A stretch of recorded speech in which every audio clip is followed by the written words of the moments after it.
네, 반갑습니다. 굉장히 좀 넓어서 제가 중고등학교 강의 가면 맨 처음 하는 얘기가 있습니다. 여러분들 피곤하시죠? 그러면서 잠자는 건 괜찮지만 옆 사람과 얘기는 좀 조심해주셔야 되는데 중학교에서는 그 얘기를 많이 합니다. 네, 잠시만요. 제 강의는 이제 이렇게 저만 나오게 찍어서 유튜브에 올리거든요. 매번 올려서 지금 한 거의 60개의 동영상이 올라가 있고요, 이미. 그래서 이제 근데 대상이 계속 바뀌기 때문에 좀 매번 약간은 그래도 신선한 면이 있는 것 같습니다, 제 강의가.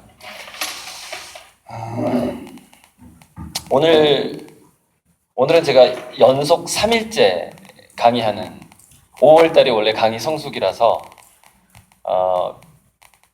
평소에는 한 달에 한두 번 있다가 5월, 10월, 11월 이렇게 되면은 한 달에 한 10번 이상 강의를 하게 됩니다.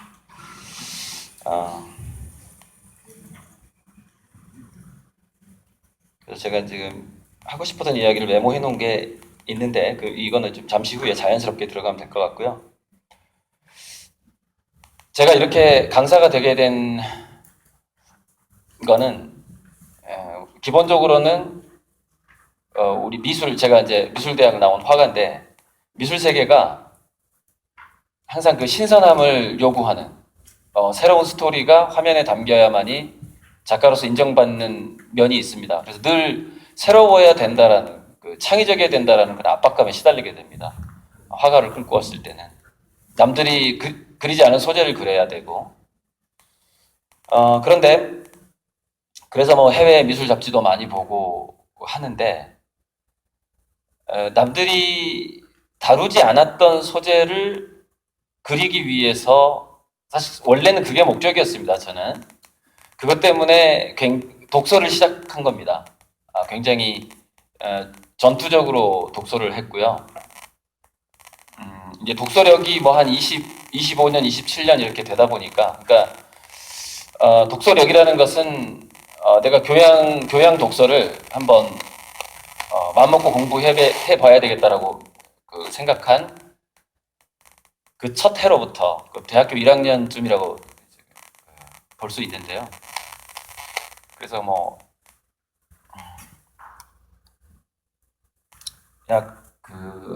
이제 하루에 한 권은 기본적인 것이었던 것 같고요.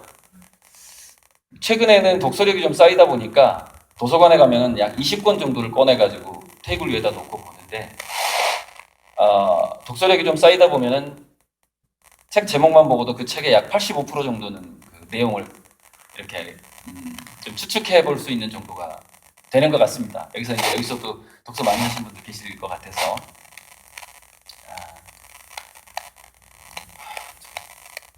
지지직거려서 이게 자꾸. 죄송합니다. 꺼야 될 것 같아요. 소리를 아주 줄이고 하겠습니다. 새로운 소재를 찾기 위해서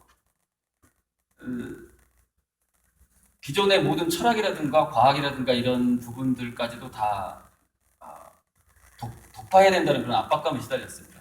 그래서 자연스럽게 대학교 1학년, 2학년 제가 이제 90학번이에요. 이렇게 한 살 많은 90학번인데 그때 자연스럽게 수많은 여러 종류의 책을 봐야 되겠다고 생각을 했는데 그 사람이라는 게 체질이 있는 것 같아요. 그래서 저는 좀 학교 애들이 공대생 같은 미대생이라고 불렀거든요. 그래서 자연스럽게 과학기술이 좋았고 또 과학 중에서는 생물학에서는 진화에 관한 것이 재미있었고 진화생물학 쪽을 하다 보니까 자연스럽게 1991년도에 fMRI라는 기계가 발명이 돼요, 미국에서. 그래서 그때 91년부터 90년까지는 뇌과학자들이 죽은 사람의 두뇌만 연구를 할 수 있었습니다. 살아있는 사람의 두뇌가 무언가를 관찰하고 뭔가에 관심이 있을 때 살아있는 사람의 두뇌에 어떤 부분에 피가 더 많이 가고 산소를 어디서 더 많이 쓰고 이런 거를 볼 수가 없었어요. 그걸 볼 수 있는 시기가 1991년입니다. 그래서 1991년, 92년도까지는 뇌과학에 관한 논문이 뭐 10개도 안 될 정도였다고 합니다. 근데 그 이후로 fMRI가 등장하면서부터 무수한 연구가 시작되게 된 겁니다. 살아있는 사람의 두뇌에 대해서. 그래서 그 무렵부터 92년, 93년부터 뇌과학에 대한 그런 단행본은 없었고요. 잡지에서 그런 좌뇌옥뇌니 뭐 이런 것들이 등장하기 시작했고, 그때 제가 이제 뇌과학에 관심을 갖게 됐고, 그래서 뇌과학에 관심을 가진 지도 벌써 27년이고요. 그리고 뇌과학과 함께 동시에 관심이 갔던 게 뭐였냐면은, 이제 그 당시 엘빈 토플러가 좀 유명했습니다. 제가 대학교 1학년, 1, 2학년 때 제3의 물결 해가지고 미래학에 관심을 갖게 된 겁니다. 그래서 제 주요 학문적인 관심사는 뇌과학하고 미래학을 중심으로 해서 나머지 것들을 채워나가는 방식으로 했죠. 원래 그림이 목적이었는데, 그게 제가 45세 정도가 되니까 어떤 글을 쓰고자 하는 욕구가 저절로 좀 생겼습니다. 근데 가장 뛰어난 중년의 뇌라는 책을 보면은 40대에서 50대 사이가 실제로는 더 현명하다고 합니다. 20, 30대 사람들보다. 그게 왜냐하면 좀 더 균형 잡힌 어떤 두뇌의 균형감 같은 것을 갖게 된다고 해요. 그래서 뭔가를 더 응용력이 더 생기고 그런다고 합니다. 저도 이제 그걸 경험했고요. 그런데 이제 그때는 인공지능 얘기가 나오지 않을 때였는데, 미래학 책에서는 인공지능 얘기가 미리 나오고 있었습니다. 1990년 초반부터. 그래서 이제 그게 얼마나 빨리 발전할지 몰랐는데, 그 당시에 미래학자들이 뭐라고 그랬냐면은, 여러분 컴퓨터, 디지털화된 컴퓨터가 나오기 전에, 한참 전에, 컴퓨터가 등장하기 전에 미래학자들이 디지털화는 200년 후부터 시작될 거라고 예언을 한 사람이 있습니다. 그런데 그게 100년이나 앞당겨서 100년 후에 디지털화 컴퓨터가 시작을 했고요. 인공지능도 마찬가지였습니다. 인공지능도 약 100년 후에나 등장할 거라고 했는데, 그보다 훨씬 앞서서 예를 들어서 한 4, 50년 후에 등장을 하게 된 겁니다. 그러니까 지금 인공지능을 한번 만들어 볼까? 이건 좀 오래됐고요. 인공지능에 대해서 본격적으로 연구가 된 건 지금 딱 61년이 됐습니다. 환갑이 된 거예요. 그 박사들이 본격적으로 인공지능을 한번 만들어 보자라고 시작한 지가 60년 만에 성공을 했는데, 언제쯤 성공했냐면 2010년경에 성공을 했습니다. 그게 이제 딥러닝이라는 것이죠. 그러니까 인공지능이 스스로 학습하는 단계가 온 해가 2010년 정도 됩니다. 이게 이제 작은 시작인데요. 어떤 화면을 좀 펴놓고 할까? 이게 아닌가? 죄송합니다. 이게 버튼을 뭘 눌러야 되는지 죄송합니다. 네. 첫 화면만 있으면 계속 지루하고 해서 이걸 눌러야 되는데, 넥스트를 눌러야 돼. 넥스트, 그죠? 이건 밑에 있는 거.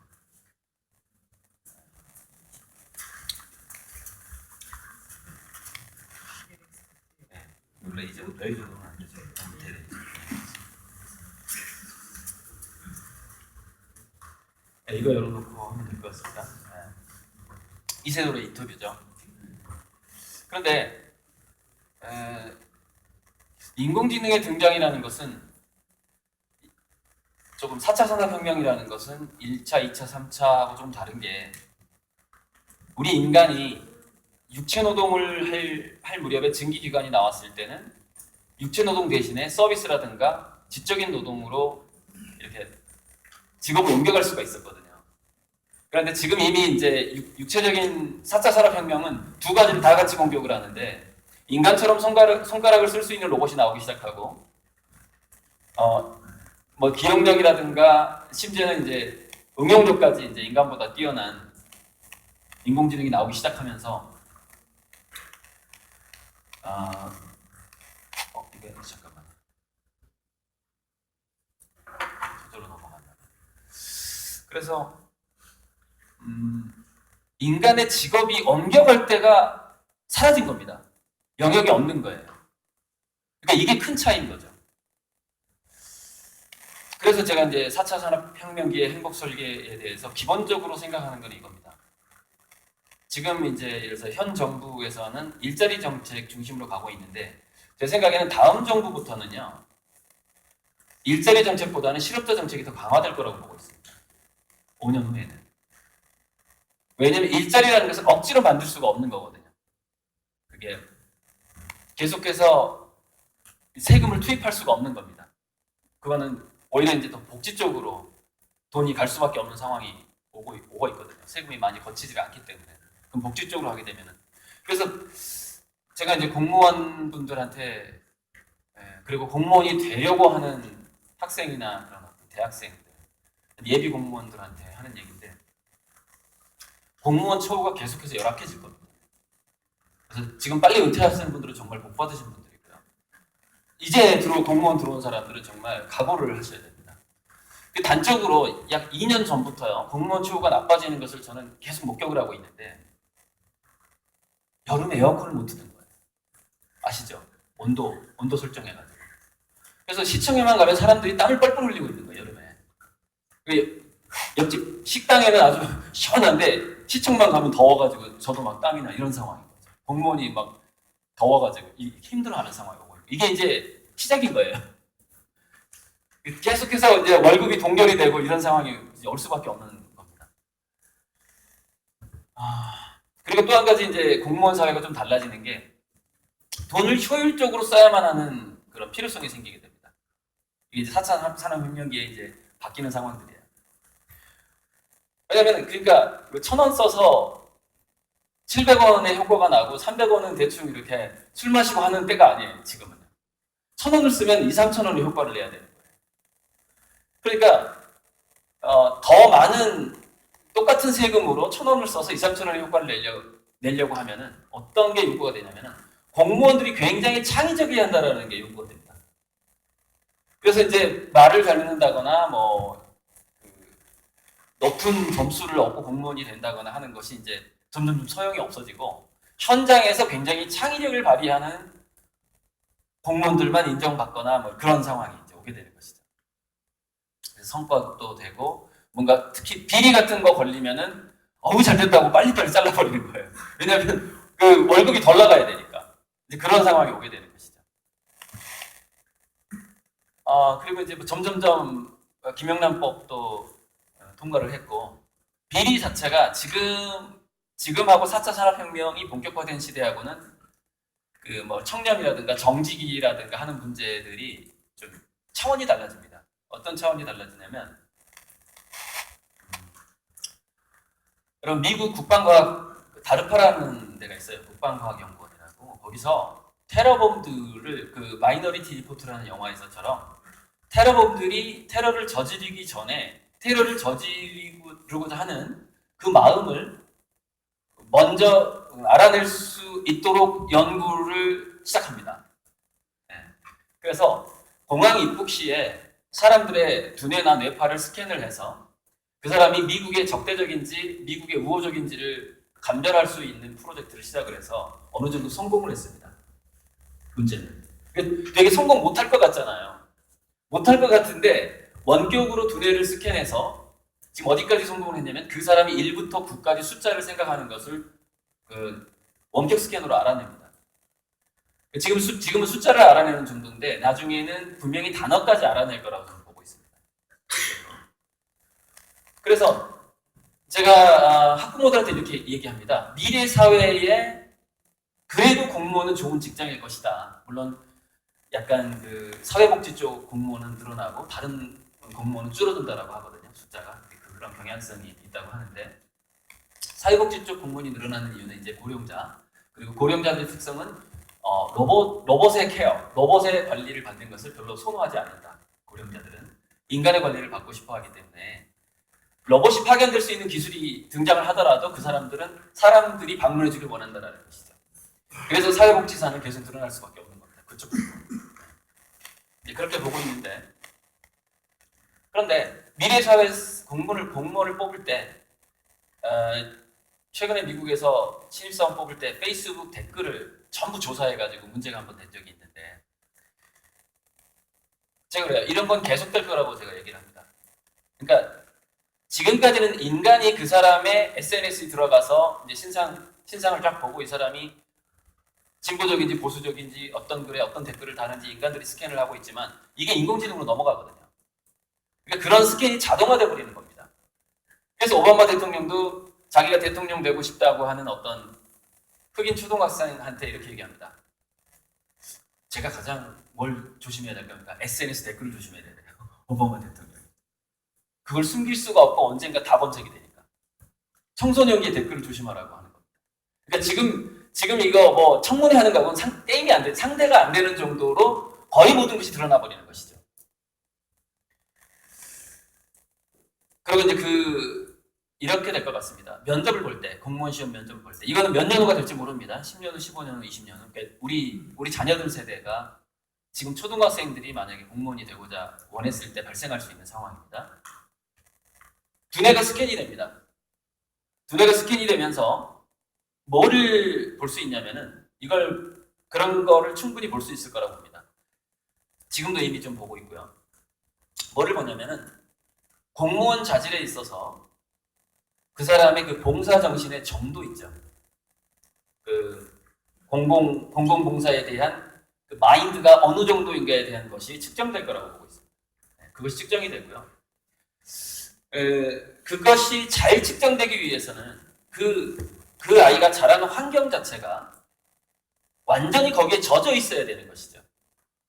그래서 지금 공무원 시험이 어렵고 경쟁률이 높기 때문에 예를 들어서 국영수사과라든가 그 주요 과목, 국사 같은 것을 과목을 잘해야지 합격하는 시대지만 10년 후, 15년 후부터는 좀 상황이 바뀌는 것이죠.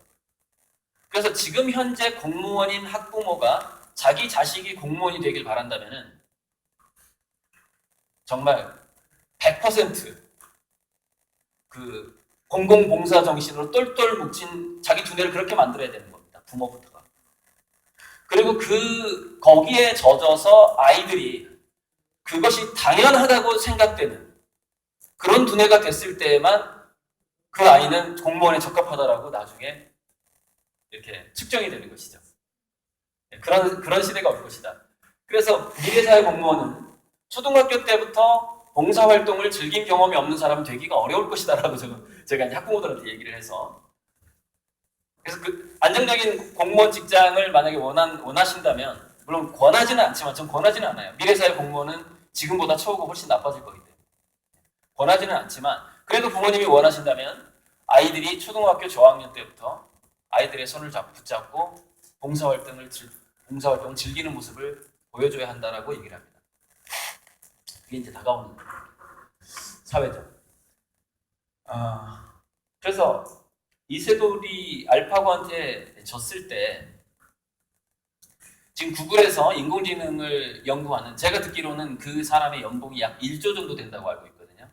레이 커즈와이라는 사람입니다. 여러분 이 세상에 1조 연봉도 있는 겁니다. 네, 구글이니까. 그 사람이 원래 2030년도를 어떤 특이점으로 봤습니다. 즉 인공지능이 제너럴하게 보통 사람의 지능, 모든 사람의 어떤 지능을 다 능가하는 시점을 2030년으로 특이점이라고 얘기를 했다가 알파고가 이세돌을 이기자마자 6년을 앞당깁니다.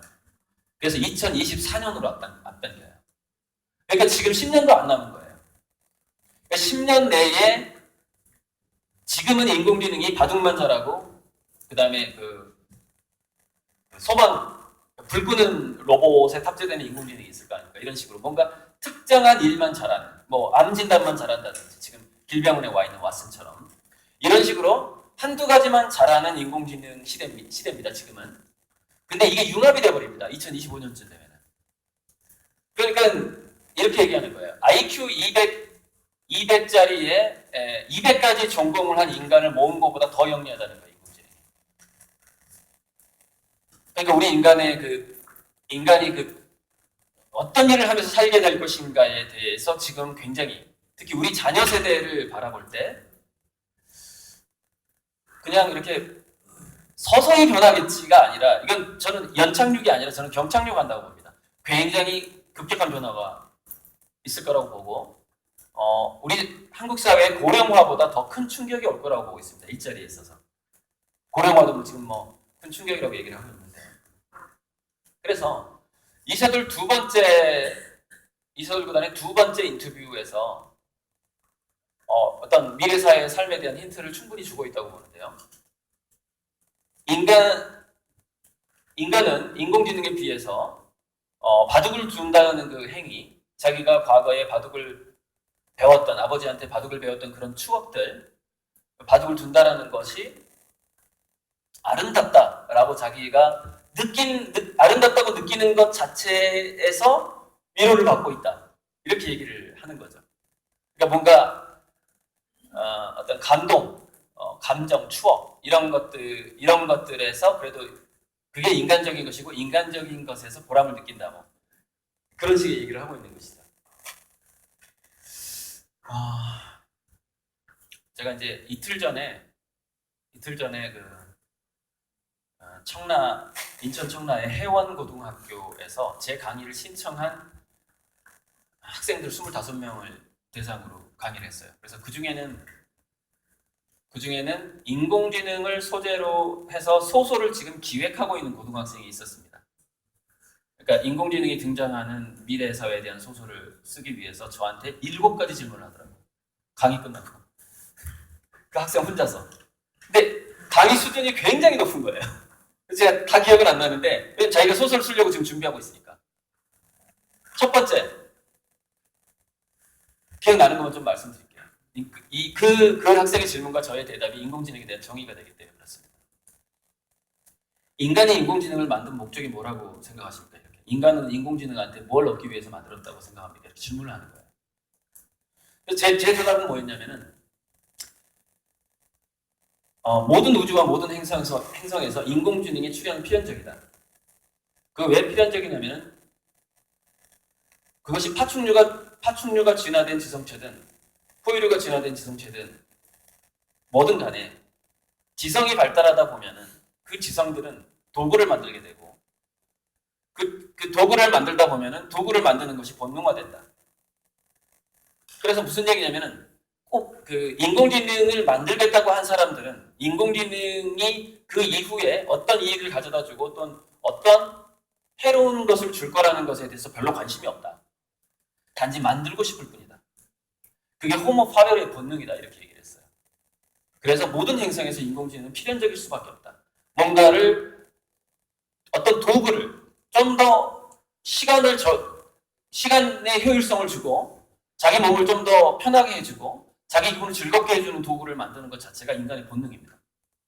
그런데 그 인간이 만들 수 있는 궁극의 정점을 찍는 게 인공지능인 것이죠. 왜 그러냐면은 이렇게 얘기하는 거예요. 인공지능 로봇이라는 것은 그것이 만들어진 이후에는 자기를 만든 인간을 능가하기 때문에 그 이후에 모든 도구는 인공지능 로봇이 만들게 됩니다. 즉 인간이 뭔가 도구를 만들려고 해도 인공지능이 만든 그 효율성을 따라가지 못하는 것이죠. 그러니까 인간의 호모 파베르의 역사는 인공지능 로봇 이후에는 그 본능은 살아남아 있지만 욕구는 살아남아 있지만 인간의 모든 그 호모 파베르 도구를 만들고자 하는 욕구는 어떻게 돼버릴까요? 유기가 돼버립니다. 장난이 돼버리는 거예요. 즉 실용성은 없어요. 여기에서 제가 대학교 미술대학에 가서 처음에 느꼈던 그 고민하고 연결이 됩니다. 그게 뭐냐면 제가 이제 순수 회화를 했기 때문에 그림은 원래 실용성이 없어요. 무용성에서 출발을 합니다. 그래서 팔자가 굉장히 좋거나 조금 천만 원대 작품이라 하더라도요.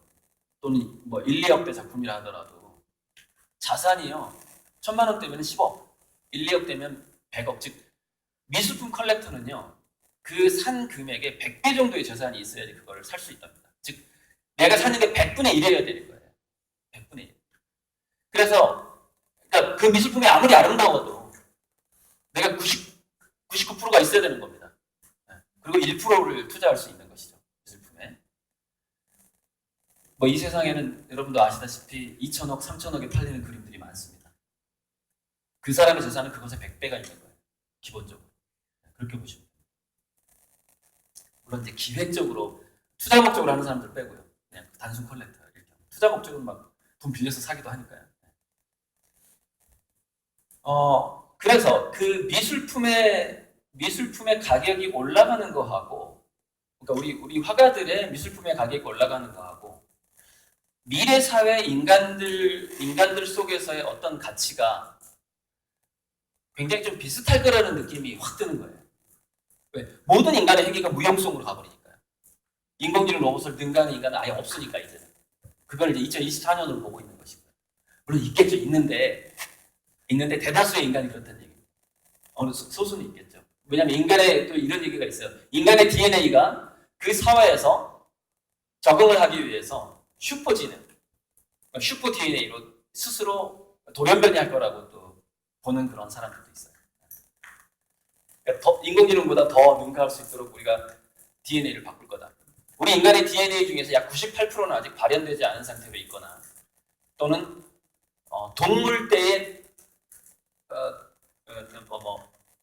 아주 원시적인 동물일 때의 그 DNA 흔적도 우리가 가지고 있는데, 그래서 후각 같은 거예요. 후각이 우리가 개보다 후각이 인간이 떨어진 이유는 개가 그 후각을 사용할 때 쓰는 그 DNA가 없는 게 아니라, 인간에게도 그 DNA가 똑같이 있지만, 개가 가지고 있는 그 성능을 가진 DNA가 있지만 단지 발현되지 않을 뿐입니다. 그래서 개는 그것이 충분히 발현이 되는 것이고, 우리 인간은 후각을 그렇게 예민하게 발현할 필요가 없었기 때문에 지금 DNA 스위치가 다 잠겨 있고, 그래서 우리는 냄새를 잘 맡지 못하는 겁니다. 그러나 절박해지면은 우리는 그런 DNA도 발현시킬 수도 있는 것이고, 그러니까 아직 잠재되어 있는 95% 이상의 우리 DNA가 어떤 능력을 앞으로 발휘할지 모르죠. 이런 생각까지 이제 하곤 합니다. 그래서 좀 이 인터뷰와 그 회원고 학생의 질문으로 좀 마무리를 해보자면, 이런 겁니다. 인간은 노동과는 상관없어지는 상황이 될 것 같습니다. 그것이 육체적인 노동이든 지적인 노동이든. 그래서 노동이 뭘로 바뀌냐면은 이제 이렇게 바뀐다고 해요. 액션, 워크, 그다음에 엔터테인먼트 이렇게 바뀐답니다. 그것을 생산적이진 않지만 즐기거나 그 행동을. 그러니까 우리 작가들이 그림이 팔릴 거라고 보장을 하지 않지만 그리거든요. 막 재료비를 써가면서. 실제로 거의 10,000명 중에 1명 정도나 조금 알려지고요. 9,999명은 그냥 묻힙니다. 그래서 저는 화가를 하다가 그 자식들이 창고비를 감당을 못해서 돌아가신 자기 부모님의 작품을 불태우는 것을 몇 번 봤습니다. 창고비가 들기 때문에. 그리고 지금 하동군에서도 지금 그런 담당이 있으시면 아시겠지만, 전국 시도에 시립, 도립, 군립 미술관이 있습니다. 거기에 자기 작품을 기증하겠다고 줄 서 있는 화가들이 굉장히 많습니다. 왜 기증을 하겠다고 하냐면은 보관료가 없는 거예요. 그리고 그 자식들이 보관료가 부담이 되는 겁니다. 그 작품 보관료. 그래서 이제 우리 미술계에서는 부익부 빈익빈이 굉장히 심하죠. 어떤 사람은 비싼 돈을 주고 미술관에서 그 그림을 구입하지만, 어떤 사람은 미술관에 기증하겠다고 그 비싼 재료비를 들인 그림을 기증하겠다고 줄 서 있습니다. 제 작품 좀 봐달라고. 여러분 청경자 화백 아시죠? 그 정도 급이 돼야지 서울시립미술관에서 받아주는 겁니다. 나머지는요, 결국 다 캔슬하거든요.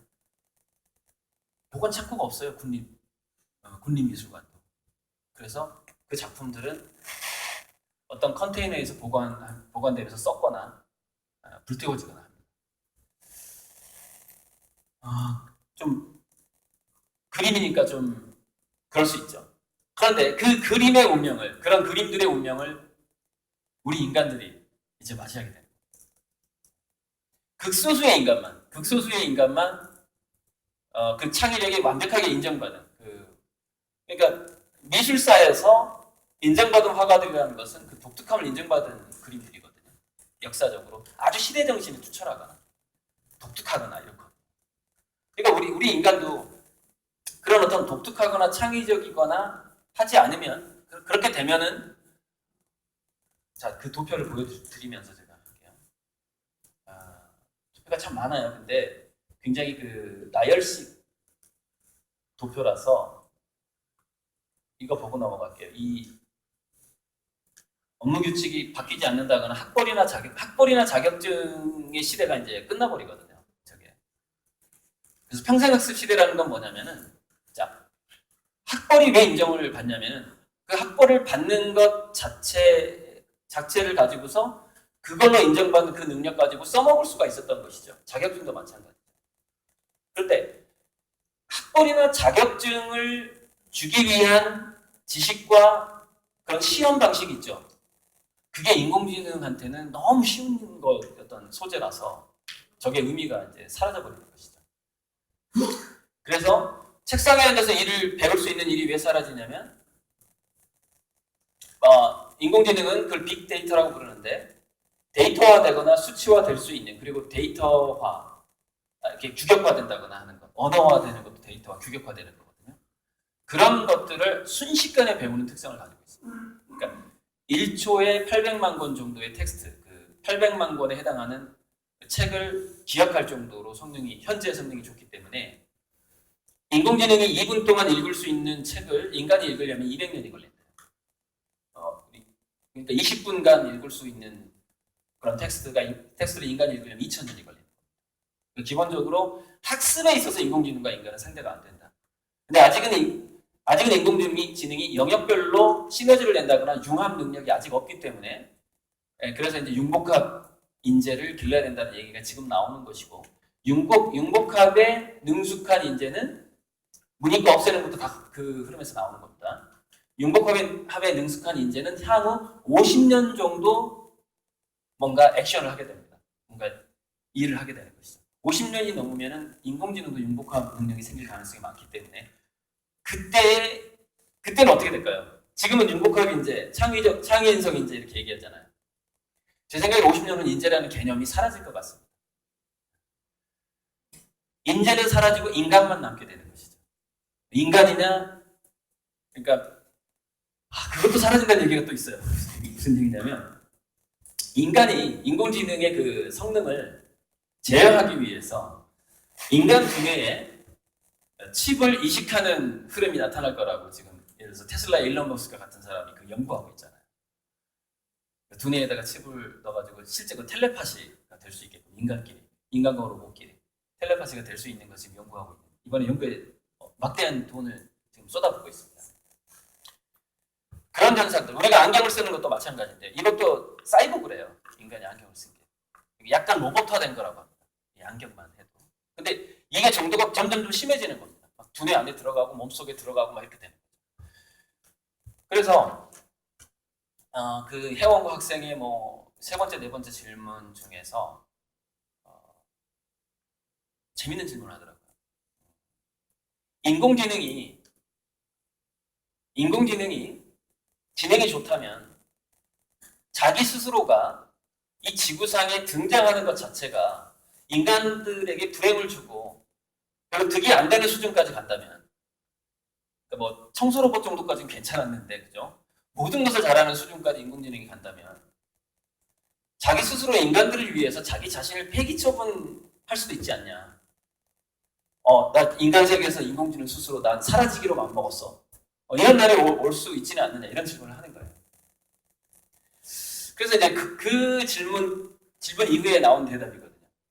그게 뭐냐면은 그런 날이 언젠가는 올 텐데 그런 날이 오기 전에 즉 인공지능이 자기 스스로 내가 더 이상 영리하게 처신하면 영리하게 행동하면 우리의 그러니까 인공지능을 만드신 이 인간님들이 불행해지겠구나 라고 생각하고 스스로 멍청한 척 한다든지 아니면 인간들 사이에서 사라진다든지 하는 그런 어떤 공상과학 소설에 나올 만한 일이 일어날 수 있다고 봅니다. 그러나 그 전에 일어날 일이 뭐냐면 인간은 인공지능화, 사이보그화 되고 인공지능은 인간이 되려고 노력할 것이다 라고 제가 얘기를 했습니다.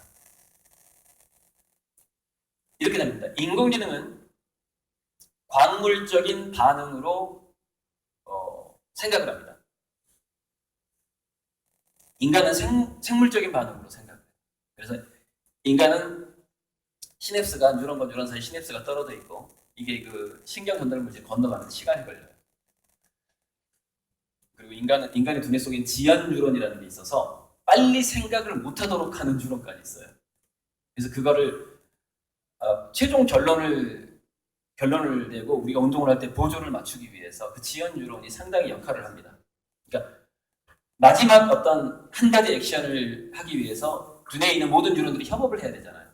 근데 어떤 뉴런은 뭐 가까이에 있고 어떤 뉴런은 멀리 있잖아요.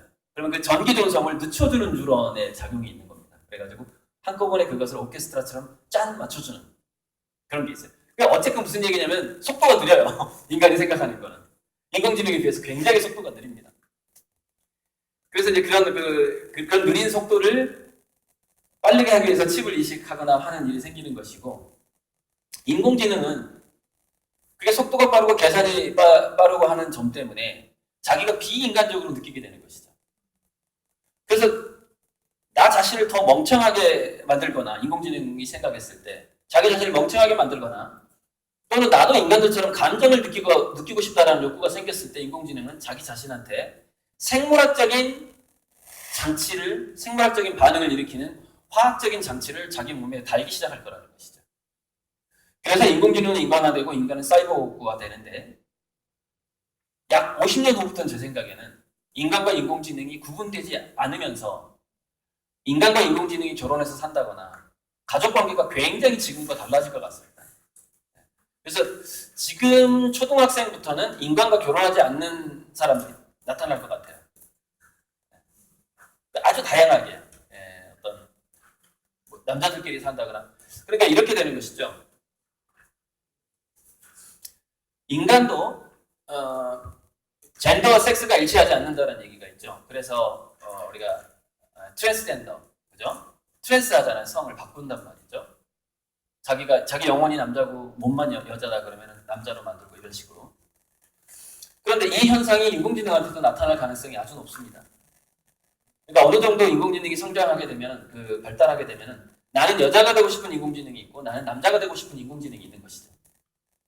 그래서 스스로 자기 자신을 여자로 진화시킨 인공지능은 남자 인간하고 결혼할 수 있는 것이고, 자기를 남자로 진화시킨 인공지능은 여자 인간하고 결혼을 하게 되는 겁니다. 이제 그렇게 복잡해지는 것이죠. 그 시기를 겪고 나서야 그 다음에 어떤 그런 시기를 겪고 나서 정말 문제가 많겠죠. 법적인 문제도 막 생길 거고, 그런 어떤 과도기를 겪고 나서야 이 지구는 유토피아가 될 것 같습니다. 그래서 그 유토피아는 어느 정도, 그러니까 어떤 그 인식이 있어야만이 그게 유토피아가 될 것이냐. 자, 약 2080년경 가면은, 이건 그 유엔 미래보고서 2050에서 미래학자들이 간단하게 이렇게 공식을 내본 건데, 2016년부터 2017년이죠. 2017년부터 2100년까지 뒤에 있는 숫자가 늘어나잖아요. 17년, 18년, 19년 이렇게 쭉쭉 늘어나잖아요. 그 비율대로 실업률이 비례할 거라고 얘기를 하는 겁니다. 즉 2100년이 되면은 이론적으로 모든 인간은 실업자가 되는 것이죠. 일 자체가 없는 것이죠. 그런데 그게 직선형으로 되지는 않습니다. 제가 2024년, 25년 말씀드렸죠. 제너럴하게 인공지능이 모든 인간을 능가하는 상황이 올 것이다. 그렇게 예측을 하고 있다, 지금. 구글에 있는 그 연봉 1조짜리 그 박사가 그렇게 예측을 하고 있는데, 그래서 2025년부터 실업률이 확 올라가게 되는 것이죠. 근데 저 상황에서 2050년쯤 되면, 제가 아까 좀 전에 말씀드렸는데, 인재라는 개념이 사라진다고 제가 말씀드렸잖아요. 인재가 사라지고 그냥 인간만 남는 겁니다. 그러니까 모든 일을 인공지능 로봇이 할 수 있게 되기 때문에 우리는 그냥 인간은 인간끼리 즐기고 인간다운 감정을 느끼고 인간다운 드라마를 보고 우리 하던 대로 사는 겁니다. 다시 복고풍으로 돌아가서 88년 그런 어떤 환경을 꾸며놓고 일부러 거기 들어가서 사는 공동체도 굉장히 많을 겁니다. 난 1960년대가 좋았어. 1960년생 2050년에 살아남아 있을까요? 전 살아남아 있을 거라고 봅니다. 네. 한 인간의 자연 수명은 125세 정도 된다고 해요. 우리가 125세를 살지 못하고 죽는 거는 중간에 저처럼 술을 많이 마시거나 담배를 피거나 하기 때문에 자기 몸을 자기 스스로 망가뜨리기 때문에 120세를 못 사는 것이지 잘만 살면 그냥 120세를 산대요. 안 아프고. 네. 근데 이제 그 자연 수명을 더 늘리는 방식의 그런 어떤 그 의학이 발달하기 시작하면서 이제 162대살이 넘는 이런 상황까지 오게 되고요. 그 레이 커즈웰이라는 사람이 2030년을 예전에 그 인공지능이 인간을 능가하는 특이점으로 보고서요. 또 한마디를 했거든요. 2050년을 어떤 특이점으로 봤냐면은 자율수명의 시대가 온다라고 그 사람이 얘기를 했습니다. 그러니까 뭐냐면 인간이 자기가 살고 싶은 만큼 살 수 있는 시대가 온다라는 거예요. 여기서 이제 뭐 의학적인 어떤 권유 한마디를 하자면은 그래서 우리가 2050년에 인간이 자율수명의 시대가 온다고 치고요. 물론 아주 돈이 많은 사람도 올 것 같습니다. 제 생각에는. 돈이 없으면 그냥 죽어야 되는 거죠. 그러니까 미래는 부익부 빈익빈이 이게 수명까지 좌우를 하게 돼요. 돈 많으면 오래 살게 되고요. 돈 없으면 빨리 죽어야 돼요. 지금도 그런 경향이 있긴 하지만은 그게 또 심해집니다. 그게. 그래서 그 시대를 맞이하기 전에는 우리가 가장 주의 깊게 지켜야 하는 게 두뇌입니다. 그러니까 이런 가장 바꾸기 힘든 게 우리 몸에서 장기 이식을 가장 하기 힘든 게 한 두세 가지 정도 됩니다. 첫 번째가 두뇌. 두뇌는 왜 하기 힘드냐면 하면은 더 이상 내가 아니기 때문에 그렇습니다. 그렇죠? 남의 두뇌를 내 몸에 갖다 놓으면 걔가 내가 아닌 거예요. 그러니까 자기는 없는 거거든요. 우리 정체성은 두뇌 안에서 지금 이렇게 유지하고 있기 때문에. 그래서 그거는 참 말도 안 되는 거기 때문에 힘들고요. 그 다음에 이식하기 힘든 게 혈관입니다. 혈관. 그러니까 우리가 어떤 건강에 책임을 져야만이 비록 돈이 있더라도 죽을 수밖에 없는 상황을 모면할 수 있느냐 이것이죠. 돈이 있을 때 내가 그러면은 죽지 않고 더 이 인생을 좀 즐기고 싶다 했을 때 굉장히 중요한 게 두뇌, 혈관, 그 다음에 폐입니다. 폐. 그 세 가지. 그래서 저는 그 미세먼지를 피해서 어떻게 도망을 다닐까 굉장히 연구를 하고요. 그래서 저는 이 하동이 정말 축복의 땅이다. 네. 왜냐하면 저 하동으로 이사 올 생각까지 했다니까요. 지금 이미 하고 있습니다. 보세요. 우리나라 미세먼지 동향을 보세요. 경상북도가 좋긴 해요. 경상북도가 좋긴 한데 문제는 거기는 원전이 가까워요. 판도라 아시죠? 판도라. 그래서 아주 안전한 땅이라고 보기가 좀 어렵고 그래서 제가 이제 막 전국을 훑어 보니까 하동이 굉장히 좋은 땅으로 나오는 겁니다. 이사 가기 좋은 땅. 미세먼지도 부족하고 주변에 지진대도 별로 없고 원전도 없고 뭐 이런 거예요. 그 다음에 쓰나미나 해일 위험도 없어요. 약간 또 내륙이 있어가지고. 그러니까 저기 통영이나 남해하고 또 틀린 거예요. 통영이나 남해는 쓰나미 위험이 있어요. 예. 아무튼 하동이 정말 좋은 땅이라는 생각을 계속 갖고 있고 언제까나 아마 합류할지도 모릅니다. 제가. 자, 그래서 두뇌, 혈관, 폐 건강을 상당히 조심해야 된다. 뭐 심장이라든가 이런 건 지금도 이식하고 있잖아요. 그렇죠? 신장, 심장, 인공신장 이런 것들이 점점 소형화되고 아주 간편해진단 말이죠. 잠깐만요. 이거는 제가 향후 약 만년 단위의 우리 경제가 흘러갈 수밖에 없는 상황. 이거는 이제 인공지능이 발달하면서 이렇게 될 거다라는 그런 얘기인데 일단 좀 넘어가 볼게요. 지금 왜 넘어가냐면은 우리 행복 설계하고 뭐 우리 자녀 진로 쪽으로 좀 더 해봐야 되기 때문에 제가 이거를 우리나라의 위험 요소들을 뽑아본 거예요. 그래서 한국에 닥치고 있는 8대 위험 해가지고 제가 이렇게 한번 뽑아본 거예요. 근데 그 중에서 이 미세먼지가 굉장히 큰 거예요. 원전, 전쟁은 요즘에 좀 분위기 좋아지죠. 전쟁 안 내는 쪽으로. 정말 다행이고요. 어쨌든 우리가 정부나 대기업이 감당 못할 8가지 제안해가지고 뽑은 겁니다. 이게. 여기에서 이제 안전한 곳이 중요한데 그 태풍 피해 같은 경우에도요 분지라든가 그 바람을 분산시킬 수 있는 높은 산이 있는 곳이 굉장히 유리하거든요. 평지 있잖아요, 평지. 전라북도 같은데 다 휩쓸어가 버릴 가능성이 있어요. 슈퍼 태풍이 와버리면. 거기 비닐하우스 모든 게 다 날아가 버리는 그런 상황이 올 수가 있거든요. 넘어갑시다. 이거 우리 어차피 어떻게 할 수 없는 부분입니다. 그래서 넘어가고요. 아까 제가 하려고 했던 도표로 넘어가야 될 것 같습니다. 이거 먼저 보고. 그러니까 아까 이겁니다. 인간의 노동이 인공지능 로봇이 2025년 이후부터는 이제 그런 면들이 나타나기 시작할 텐데 인간이 노동으로부터 점점점 바깥으로 밀려나기 시작하는 거죠. 노동으로부터. 근데 밀려나면서 아까 제가 그림값 얘기했죠. 부익부 빈익빈. 비싼 사람은 수십억에 지금 생존 작가 중에서 전 세계 생존 작가 중에서 자기 작품을 가장 비싸게 파는 사람이 880억에 팝니다. 880억 하나에.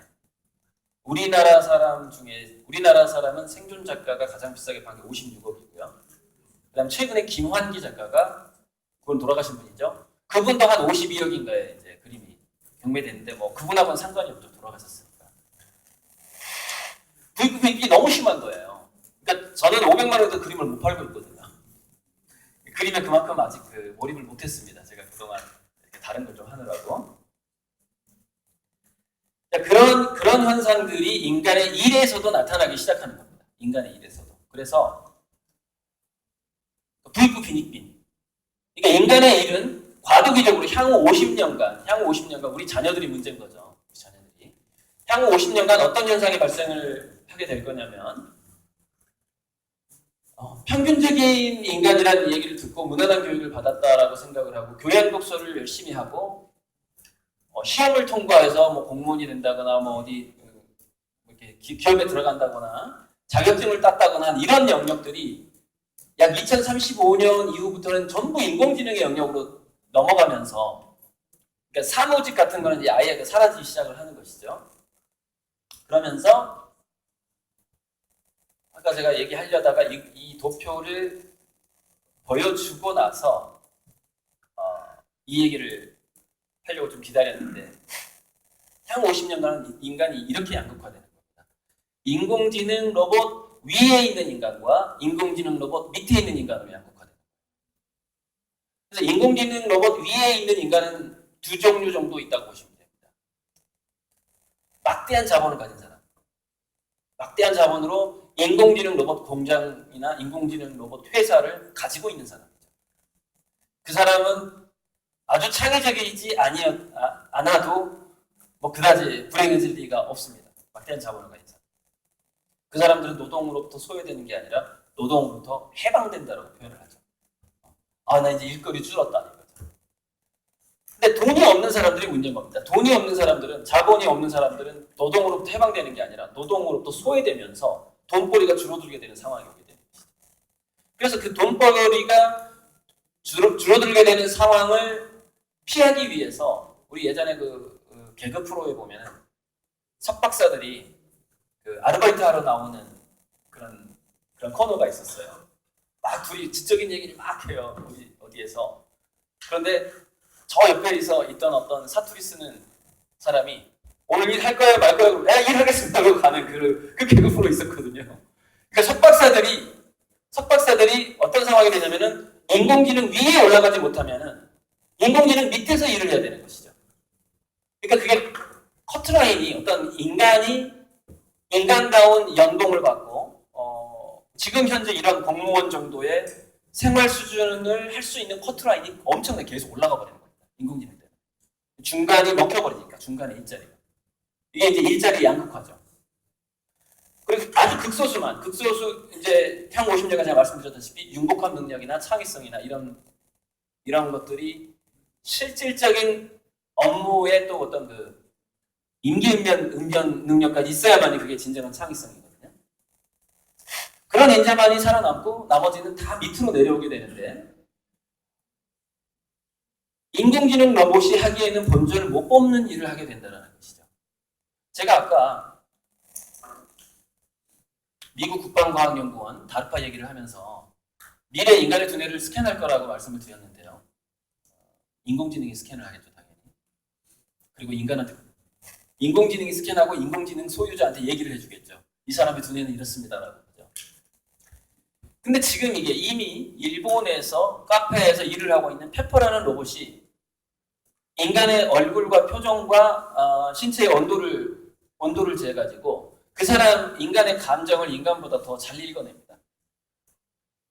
그래서 무슨 얘기냐면 화가 나서 카페에 들어가면은 그 페퍼 로봇이 딱 와가지고 딱 몸을 스캔합니다. 스캔 딱 해가지고 이 사람의 몸은 지금 아드레날린이 많이 나와 있구나. 오늘 뭐 기분 나쁘신 일 있으셨어요? 이렇게 인사를 합니다. 인간 종업원은 그렇게 인사를 못해요. 어서 오세요. 네, 얼마입니다. 이거 끝이에요. 근데 로봇이 다가오더니 내가 방금 상사한테 스트레스를 받고 왔거든요. 커피 한잔 하러. 점심 먹고도 지금 점심 매운 거 먹었는데도 스트레스가 안 풀려서 카페에 딱 갔는데 로봇이 오더니 오늘 기분 나쁜 일 있으셨군요. 이러는 거예요. 그 카페 또 갑니다. 그 다음에 기분 좋아가지고 한번 가보는 거예요. 기분 좋아가지고. 그러니까 그 로봇이 이제 도파민을 딱 측정합니다. 도파민을 딱 스캔하더니 오늘은 뭐가 기분 좋으세요? 이런 식으로 또 인사를 건네는 겁니다. 지금 현재 로봇이 그렇게 하고 있습니다. 이게 놀라운 일인 거예요. 2017년인데 그렇게 하고 있다고요. 2017년인데 인간들이 카페에서 로봇이 서빙하는 걸 더 좋아하고 있습니다. 그냥 아가씨가 서빙하는 것보다. 이미 그러고 있어요.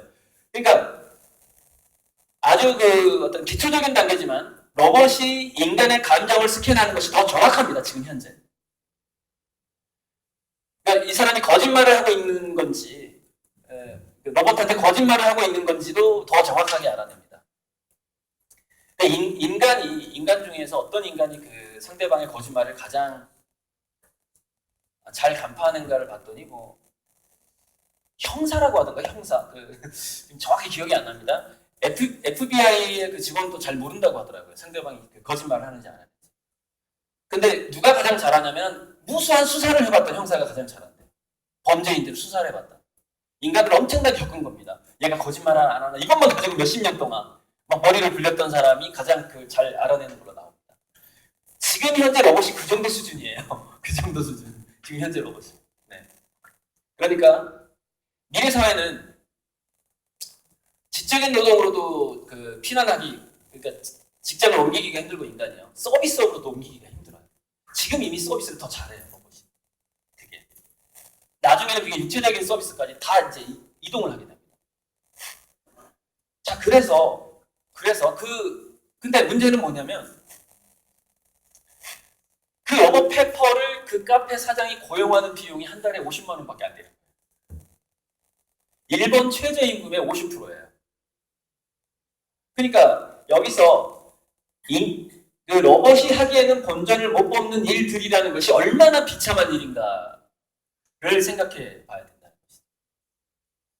그러니까 거의 돈 안 되는 일 쪽으로 석박사들도 가게 되는 상황이 향 50년간 올 수가 있습니다.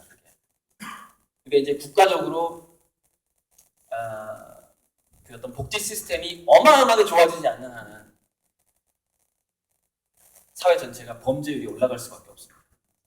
네. 과거에 자기가 살았던 방식의 어떤 행복이라고 할까요? 쾌락이라고 할까요?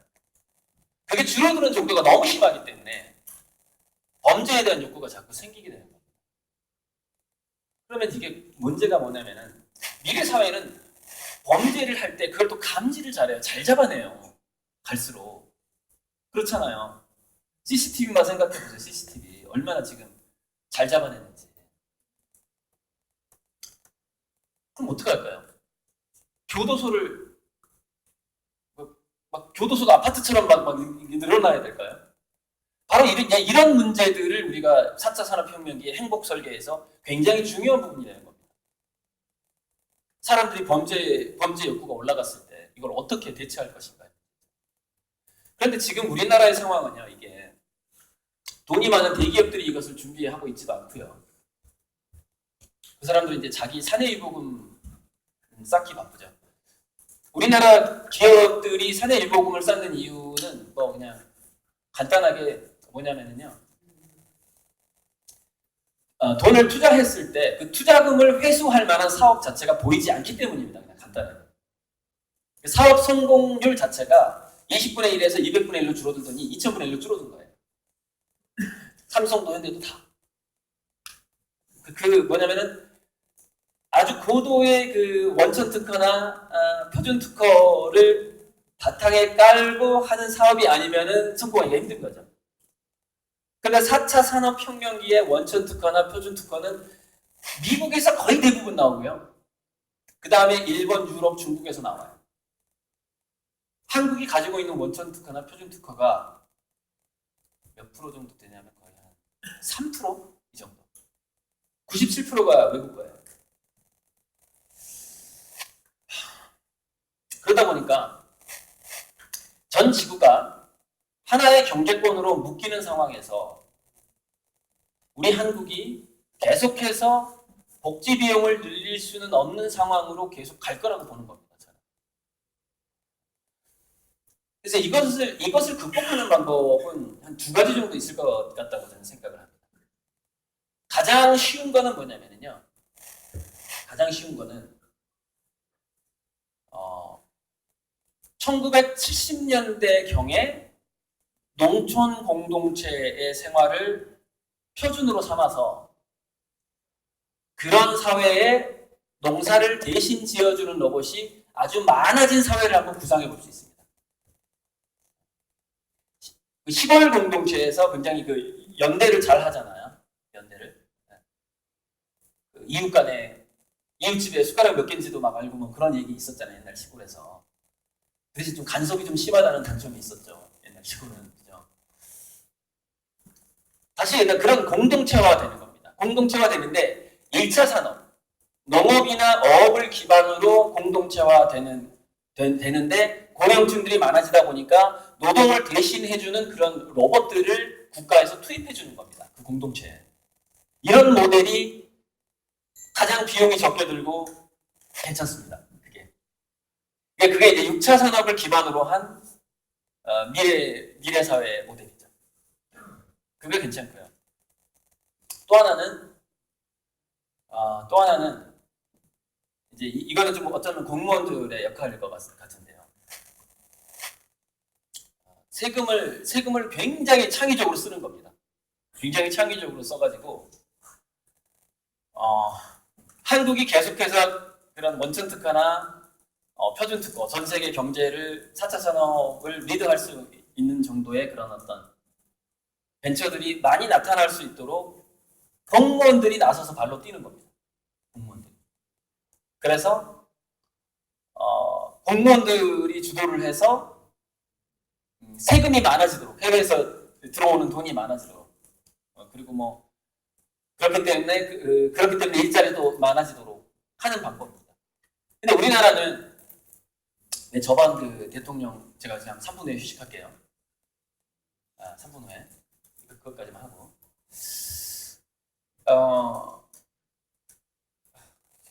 문재인 안철수 그 대선 후보 때 4차 산업혁명에 대한 정책이 좀 달랐거든요.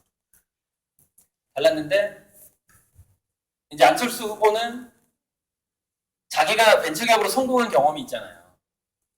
문재인 후보는 현 대통령 없었고, 그래서 안철수 후보는 이렇게 생각했던 겁니다. 민간에 맡겨야 된다. 정부 주도를 하면 오히려 더 망가진다고 얘기를 했거든요. 근데 사실 그게 하나는 알고 둘은 모르는 상황이에요. 무슨 얘기냐면 우리나라는 민간 주도를 할 만큼 터가 닦이질 않았어요. 그리고 자금력이 민간에서 하는 그 자금력 자체가 굉장히 약해요. 그래서 우리는 국가 자금이 민간하고 협력하지 않으면은 유럽이나 중국이나 그 일본이나 미국의 그런 기업들하고 상대가 도저히 안 됩니다. 네. 그러니까 계란으로 바위치는 것이죠. 그래서 우리는 민간 주도가 어렵습니다. 민간 주도를 원칙으로 하되 공무원들이 나서서 굉장히 촉을 세워서 그 어떤 우리나라가 돈을 아무래도 4차 산업혁명기에 돈을 벌 수 있는 것을 공무원들이 막 아이디어를 짜내고 해서 굉장히 좋은 기업을 발굴해서 손을 잡아야 돼. 그런 상황인 것이죠. 예, 아무튼 이것으로 휴식을 하고요. 10분간 휴식하겠습니다. 감사합니다.